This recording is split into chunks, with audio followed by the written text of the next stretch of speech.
Hello, everybody, and welcome back to another great edition of my Grue Rume Show. And for the Grue Rume Show today, we got a very cool guest. She is a musician, Sonia Leigh. And I'm really looking forward to talking to her about her new rock song out called Thin Ice. I am Rocco Cross. I am the host at Stutters. I am the host of the Grue Room. And my interview with excuse me, my interview with Sonia will be coming up very soon. And as always, this is my Grue Room, and welcome to my nightmare. Stay tuned. Hey. Okay, welcome to Grue, and thank you so much for taking time out of your night and coming on. Of course. Thank you, Roscoe, for having me, man. Definitely. Looking forward to it. I was like looking up your songs and stuff, and you sound great. Thank you. Yeah, definitely. So, like, who inspired you to want to make music? Like, what bands and artists? I think that it started watching my father play and my family members play. And my first concert was Loretta Lynn, Barbara Mandrell, and Crystal Gale. And I was 5.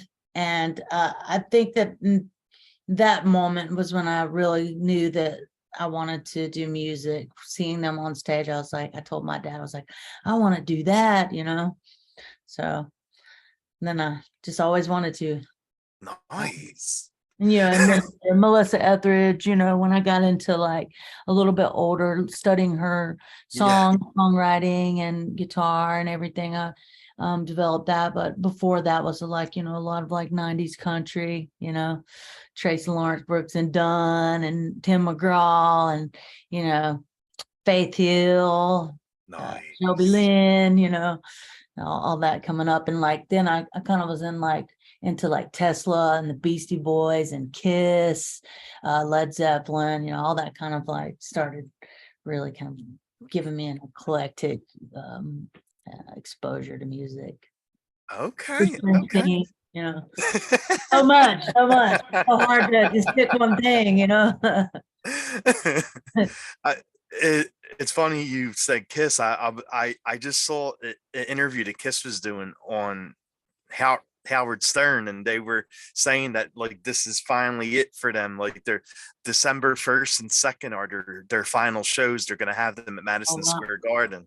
Ooh, that's gonna be crazy. I've never seen them live. I've always wanted to. Yeah. I got to meet Gene Simmons, and I was at NAMM show one year in California, and I got to meet Gene Simmons. And then I was leaving the NAMM show. Promise this happened. I was leaving the NAMM show, and I got into this cab, and it was Ace Frehley was in there. Are you serious? Yeah, he was in the cab, and so I met him briefly just by like happenstance, but it was very brief. Like, wow. My God, that's so awesome. Yeah. Oh wow. So what was the first song you ever like wrote and made to put out into the world? Oh, that I ever released? Mm-hmm.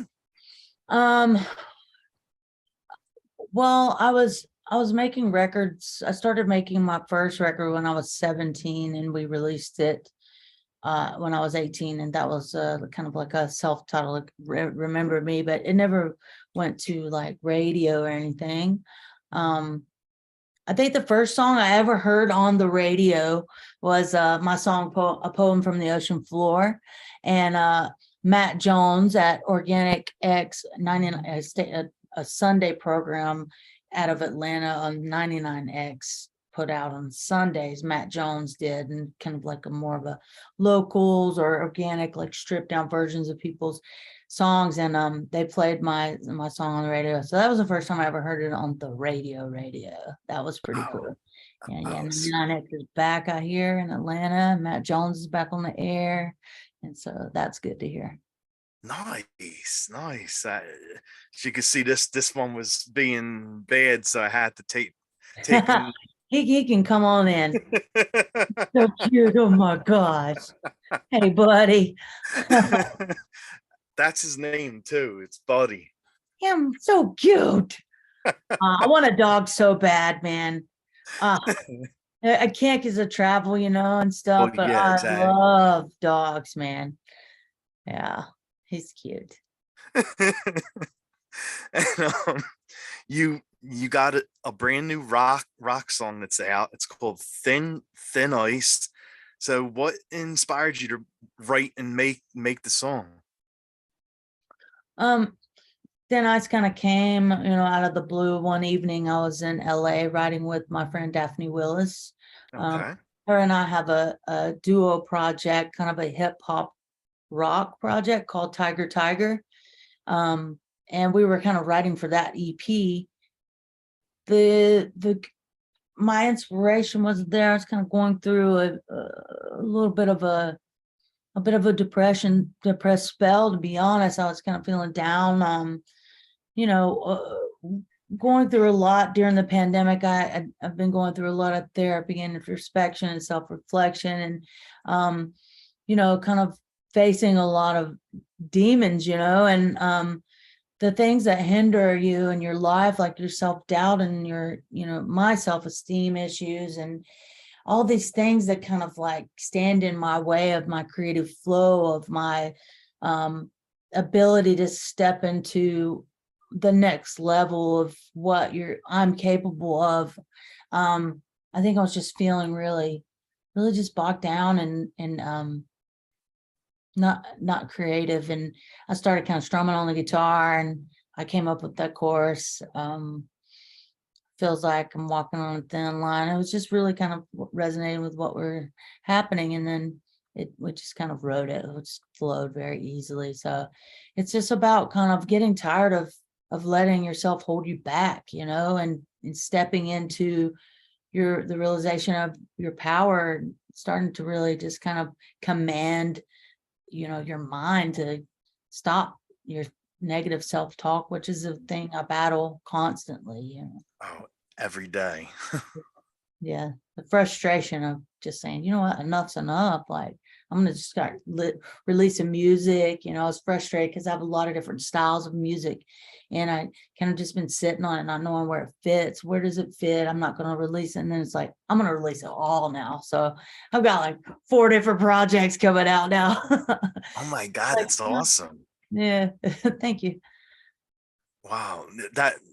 Yeah, like what you were saying is so true. Like it's, you know, you're always battling something. I mean, you have your good days, you have your bad days, and there's people that are always battling depression. But then even the people that aren't, like, no one's perfect every day. Like you're always gonna have like negative thoughts come in your head every now and then. Even if you have like a happy life, a perfect life, gonna you're still gonna have like negative thoughts creeping in every now and then. And it it's how you act towards those thoughts that counts. Yeah, I think that is my biggest challenge is commanding those thoughts and hushing those voices, Mhm. and learning how to quiet them. Definitely. And it definitely helps, like writing them out on paper and singing them. Like singing how isn't that it isn't singing like a good way to help clear your mind? Like if you're going through something, you just like go out there and just start singing, and doesn't it make you feel better? Yeah, I always can feel like I have a show tomorrow night in Yeah. Atlanta at Eddie's Attic, and I've been preparing, and we've been rehearsing and getting the word out and everything. Get this like kind of like nervous feeling of, is anybody going to show up? Is the show going to go good? How's it going to be? Is my voice going to sound all right? Is and like these are just the kind of anxieties that I deal with, like with going into a show, and then when I get up there, it's like, you know, just it's wide open, and afterwards it's just this really sense of relief. And playing and singing have always been my therapy ever since I was a little kid. I was alone a lot growing up. I would have preferred to be in my room writing songs and things. I didn't really go to a lot of the games and sleepovers and things that a lot of my friends, got to do. Music was my solace. So, Oh, definitely. Yeah. And what did you like most about making this song Thin Ice? I think that um, recording the track live with Mitch Dane here in Nashville. He's a producer I worked with on my last record, Mad Hatter. I love Mitch. We've wanted to work together again, and I felt like this was a great opportunity to make that happen. And then I brought in, some of my friends that have been playing with me, they're also artists and writers that I'm fans of. Like my friend Jacob Thomas Jr. was on the bass, and he's also an artist. My friend Coley was on the keys, and she's an artist. My friend Jackson Price was on guitar, and he's an artist. Dylan Napier was on the drums, and he plays with Margo Price, and I just love his playing, and getting to record it live with my friends who I love, who've been on this journey with me. I think that was probably one of the most rewarding times, is just getting to all of us as a collective feel this energy together, because I know I'm not the only one who feels this way, and everybody's digging the songs and that magic in the studio, that moment. And that's probably my favorite part, getting to work with the people I love and admire. Nice. And what would you say is your sound for the song? Like, you know how like they classify a song in like a certain category, like is it rock, is it country, is it hip hop? Like what kind of sound, or what mixes of sound would you say is your latest song? I'm a huge Bruce Springsteen fan. I'm a huge Killers fan. I love Joan Jett. I love, I feel that I wanted to capture that live feel that like Born to Run has. Yes. And I wanted to, when you hear Bruce Springsteen on tracks, like yelling out and like it's live feeling, and you could tell they're feeling it. I feel that. That's a natural thing that comes to me. And I very rarely do I get to express that on a recording. I wanted the listener to be able to feel they were at a show. I wanted it to feel like that. So that kind of, I wanted to emulate that, like a hard driving, upbeat rock and roll feel. And like you could definitely, hopefully you could tell my influence of those artists. Yeah, definitely. Yeah, I'm a huge Bruce fan too. Like like I mean, he is what they call him, the boss. I mean, there's no other way of looking at it. Have you ever gotten to see him live by any chance? I still haven't yet. I really want to go. Gotta make it happen. I know. Like church. I know, like I live in Philly. I'm right next to where Bruce is at. So, I need to make it happen. Yeah, you should. It's great. Well, I don't want to put through. I've had people say that they weren't into Bruce, and then I took them to a concert, and then diehard fans right after that. Yeah. Really? Yeah. Wow. Okay. So his live show definitely have to make a trip. Okay. I'm doing it. I'm doing it. I'll come with you. Tell me when. I'll go. Definitely. Yes. I need to go. I saw you also wrote songs for you wrote songs for the Zac Brown Band, and both of the songs you wrote for them went to the top of the charts. Yeah, I was lucky enough to be a part of those. Sweet Annie was a song that Wyatt Durrett, who's written a lot of songs for the Zac Brown Band, he kind of brought that song to the table, and we all kind of got into a room and was really excited to be a part of that. I actually the bridge of that song was, I had already written in another song, was a chorus to another song, and we ended up it just kind of fit with the Sweet Annie. So that was really cool. And Goodbye in Her Eyes was, I think Zach and Wyatt had started that song previously, and one night we were hanging out and around the campfire, and they just like started playing it, and then it stopped. And I was like, that song's so great. Why did you stop? They're like, we never finished it. I was like, you guys need to finish that song. It's a number one. It's a hit song. I said it. And then like months later, I had no clue when I said that I would end up being a part of it. Then we ended up finishing it on, we were on the road then, and we ended up on finishing it on the tour bus. And it ended up being a really, that was the first number one that I'd ever seen. I heard it on the radio, and that's how I found out it was number one. I was just like, oh my God. Oh my God, that's so awesome. I love that. Yeah. Special song. That must be such a great feeling though, like when you write a song and that this song went straight to the top, and it's being played all over the radio and everyone's talking about it. Yeah, that was crazy, because when at the time that Goodbye in Her Eyes went number one, I had came off the road because my mother was in the hospital. She was in her last days, and I'd been by her side in those moments, and I left the hospital to go shower and stuff, and I was on my way back to the hospital, and I was at the red light. I'll never forget it. I was at the red light, I was about to turn back to the hospital. I could see the hospital, and on the radio it comes out, number one by Zac Brown, Goodbye in Her Eyes. And I'm sitting there, and I listened to this song with a whole different, I saw Goodbye in Her Eyes, and I'm here, I'm going back to my mother's bedside. It was a really kind of a flip moment for me on that. So that's such a special song to me, for sure. Yeah.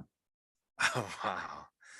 And what, like, you've toured, I saw like the list of people you toured with, like Melissa Etheridge and Joan Jett. Like how was it like touring with all these like megastars? Well, I've gotten to see Melissa Etheridge has, she's done 4 cruises, and I got to play on all 4 of them and become friends with her and sing with her on the cruises and stuff like that. To me was a very surreal moment, because like I said, when I was growing up, she was very much a big influence to me. And to be standing on a stage singing one of my songs with her, and to have her respect in me as a songwriter. Yeah. I don't even know what could ever, show me that I did the right thing, and the music was not did follow the wrong path. But, and then, Joan Jett was on one of those cruises, and I got to meet her and play with her. And she before we were on stage and I was going out, she grabbed my hand, she goes, "Get out there and kick their ass." I was like, yes boss, man. All hail to Joan Jett. Nobody in the world, nobody's like Joan Jett. She definitely looks like an ass kicker. Yeah, she is it. She's it. And we all owe her tribute just for being so, especially for a rock and roll woman to own it the way she does.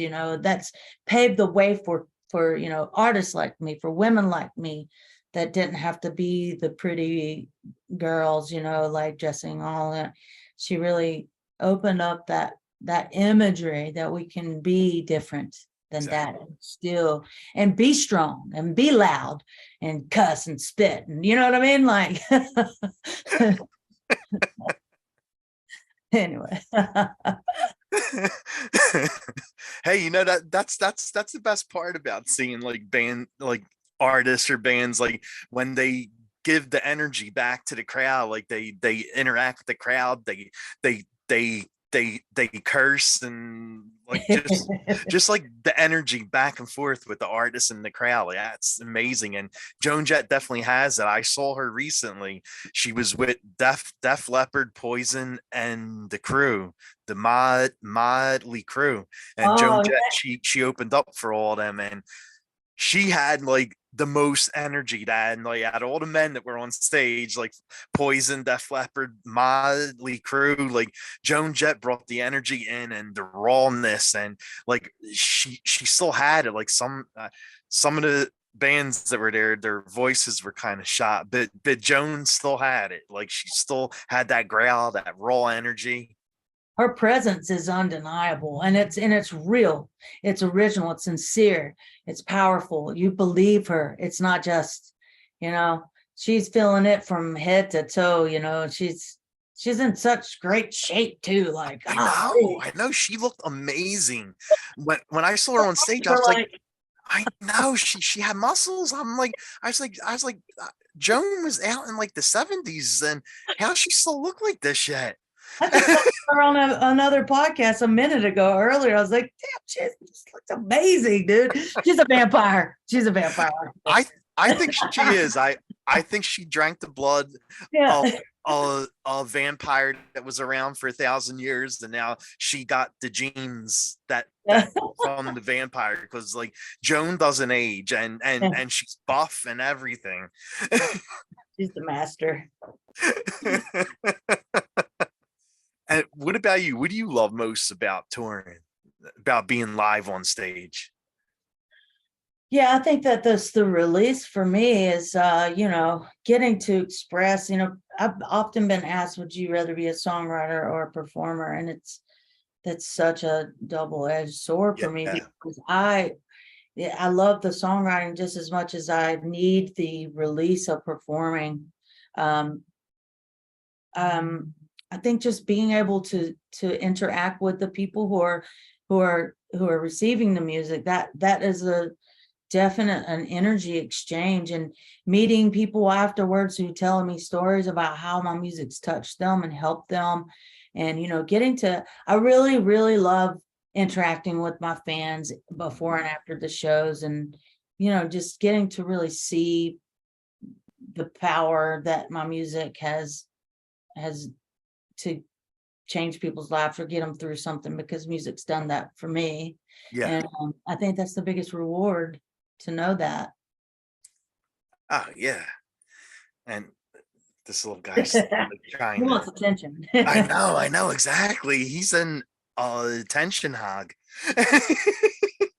That's okay. So, is there? I know you always have to get. Nobody's asking me questions. I know exactly, right? He's like, well, actually, Roscoe.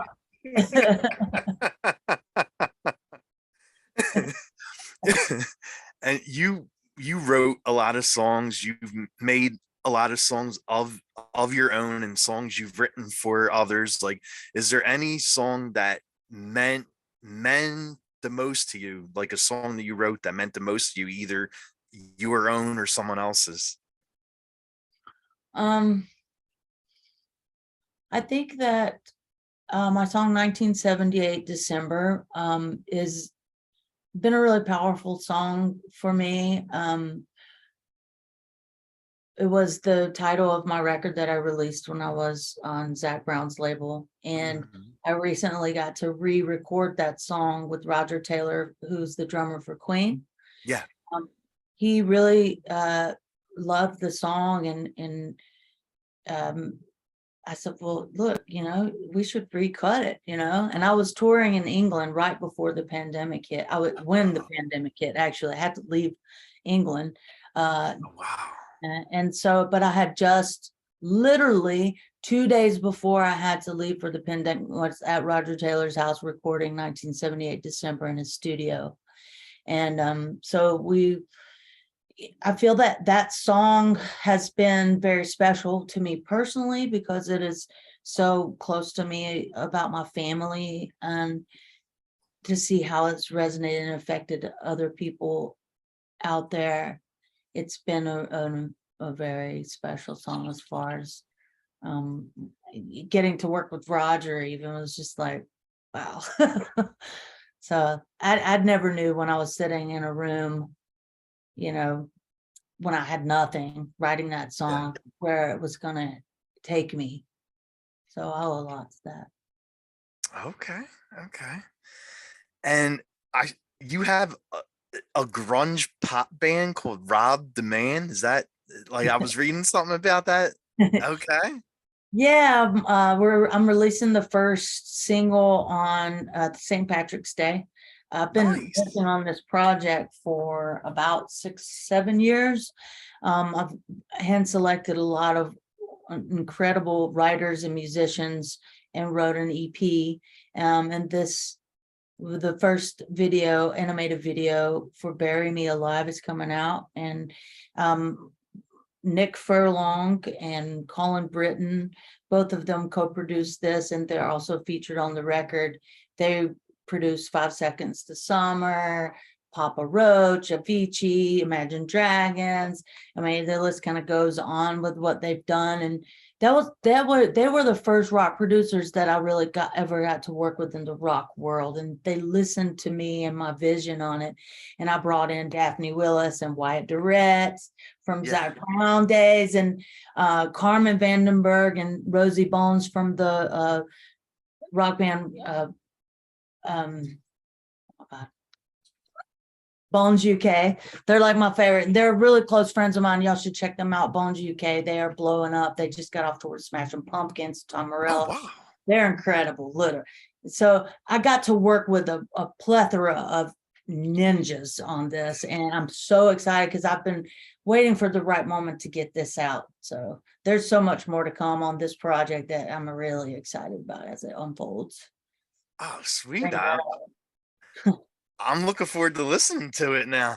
I've been kind of waterfalling the kind of idea, like if you listen to Spider in the Roses Hmm. or Live Like Ghost, or those are all kind of featuring Rob the Man, just Yeah. to get that kind of flavor in there, just kind of a foreshadowing of what was coming.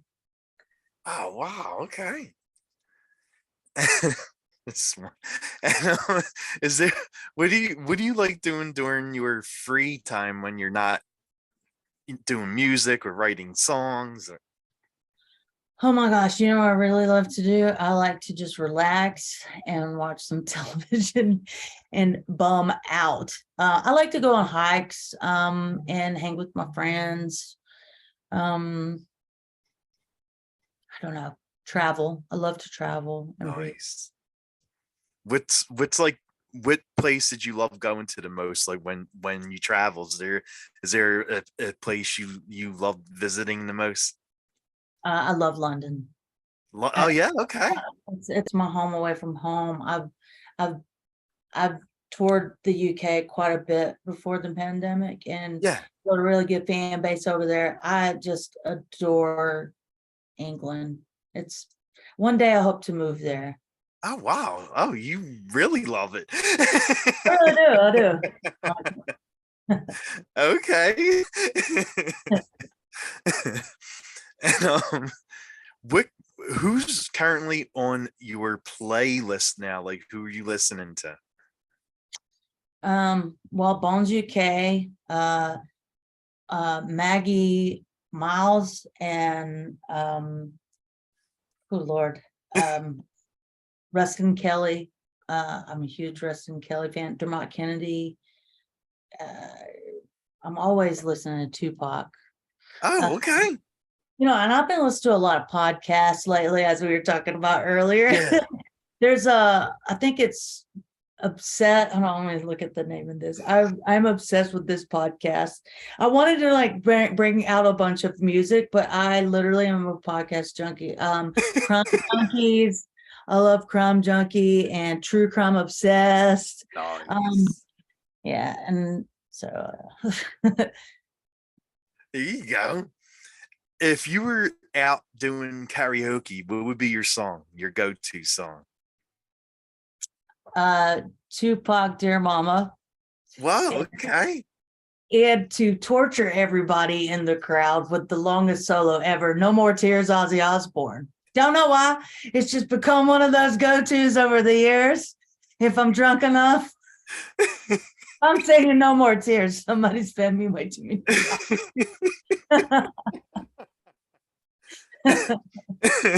And what is your drink of choice? Like, what do you like to drink? If I'm drinking, probably a Shiner Bock and a shot of Jack or something. Nice. But I really like Honest Kids grape juice boxes.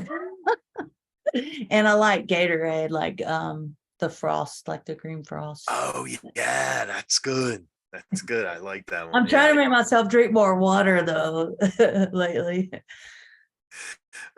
And are you more a coffee or a tea person? Like Definitely coffee. Yeah. same. Do you drink a black or you like the flavors or Yeah, I usually have the vanilla almond milk silk. yeah, yeah, And yeah, then I yeah. have a little bit of that with some unsweetened almond milk. Okay. Okay, I like I that. I wish I like always admire black coffee drinkers. They're just so cool. They're like, I just want black. I'm like, you're so cool. you're so cool. I want to sit And next to then I was like, nah, I don't need no creamer. Creamers are losers. you.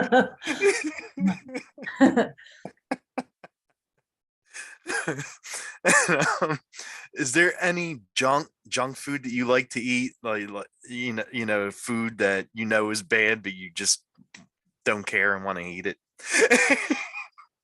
Bunions. Okay. Oh yeah. Bunions, and then hot tamale, like the red hot tamales, the chewy ones Yes. that look like Mike, grape Mike and Ike's are good too. Yeah. Oh yeah, definitely. And I know we talked about this before we came on. Like a lot of my show is dedicated to horror movies, so I always ask guests what their favorite horror film is that they've watched. Yeah, The Exorcist. That's the ultimate horror movie, in my opinion. I do not think it gets scarier than that. And then everything else goes out from The Exorcist. I remember when I was younger, there was one called Faces of Death. Do you remember Oh that? my God, yes, Yeah. yes. So that one I've watched once, and I'll probably never. So that I take it back. Faces of Death is the scariest, but The Exorcist is. It's like that love-hate thing. It's like, oh my God. Because when I was a kid, my dad was watching it. I must have been 5. And he told me to stay in my room. But I came out at the moment where she's sitting there spinning her head around. And it tormented me for my life. All right. But then, later when I grew up, I was like, I'm going to watch this movie and face my fear. And then you know what? Remember when they re-released it? Yeah. Yeah, and then she's walking down the stairs like, I was like, ah! Yeah, I was definitely The Exorcist. Okay, that's funny. So I'm gonna face my fears with the whole head turning, and then they added that scene where her walking down backwards. You got time to hear a funny story about this? Yeah, definitely. So when I was growing up, I think that it really traumatized me to see that part. So every time I would go into a bedroom, I wouldn't go and open a bedroom door because I was afraid that was going to be sitting there. It was like, as a kid, I was terrified of it. My cousins and my sister knew this, right? And Oh, they no. played the meanest trick on me, right? They're Oh like, no. present for you. And my aunt had this long closet, right, where she kept all her toys, but she had this doll that looked like The Exorcist. It was like a life-size doll. They set that doll at the end of that little dark closet in a rocking chair, and my other cousin hid behind it, right? They walked me in there, shoved me in there, locked the door, and my cousin used to flip his eyelids, and he'd come up from behind the chair and he'd spun the dolls. I mean, and I was locked in there. Oh Oh, my they God. still laugh their butts off about that to this day. Y'all, I'm in therapy because but that happened. Mean, mean, mean. Yeah. Oh my God, that's crazy. Horrible. Yes, I know that is. Poor Sonia, poor baby Sonia. Yeah. And- I think I just worked through some childhood trauma on your show. I don't think I talk about that. But it's funny. and, is there is there an app that you like to use most? Instagram, TikTok, YouTube. Like, is there an app that you like the most? Yeah, I'm probably more active on Instagram. I think that's my go-to, Instagram. But I do need more YouTube views. So if anybody's watching and y'all want to show me some love, go to my YouTube page and just if you could give some thumbs up, leave some comments if you like what you're hearing. Even if you don't like what you're hearing, leave a comment. I'm down for that too. And I see you are ad, ad, ad advocate for LGBTQ rights. Yes, of course, yeah. I think that it's important that LGBTQ artists, it's becoming a lot more common now. Yeah. I'm proud of country music. They're starting to, allow artists into that scene and a lot of music. It's just evolving, and that's a really good. It's been a long road. It's been a long Oh, road. definitely. Mhm. Awesome. Awesome. And is there anything coming up next for you that you want to like plug? I mean, we all know your rock song is out, Thin Ice, but is there anything else you want to put out there? Tiger EP comes out on March 8th. I have another side project that's a lo-fi hip hop 90s project called Indica Girls. And follow us on Instagram and whatnot. We have our third single, Make a Wish Bish, is coming out on 420. I will be in LA at the Hotel Cafe on March 29th. I'm really excited to return back to LA. And I will be here in Nashville on March 22nd at the Underdog, and this Saturday night in Atlanta at Eddie's Attic. Nice. All right. And where can fans follow you at? SoniaLeigh.com will give you all of my socials. So SoniaLeigh.com. That is very simple enough, right? Just go there and then it'll take you everywhere else. All the things are there. And sign up for my newsletter. That way I can let everybody know what's up. And all those projects that I'm talking about, there are links to those projects on my website as well if you're interested in checking them out. Sweet. Well, thank you so much for coming on the show. It was really fun meeting you and talking to you. And if you're ever back in Philly, I'm definitely coming out and seeing you. Yeah, I'll let you know, man, and we can hang out and have a beer. Yeah, definitely. And a shot of Jack. Maybe we'll go see Bruce Springsteen while we're at it. Yes, exactly. Definitely. Cool. Thank you, Roscoe and Buddy, for having me on your show. We have to bring Buddy back on. There you go. Hey, Buddy. Definitely. All right. Have a good night and rest of the weekend. You too. Thank you, guys. Good night, everybody. Thank you. Bye.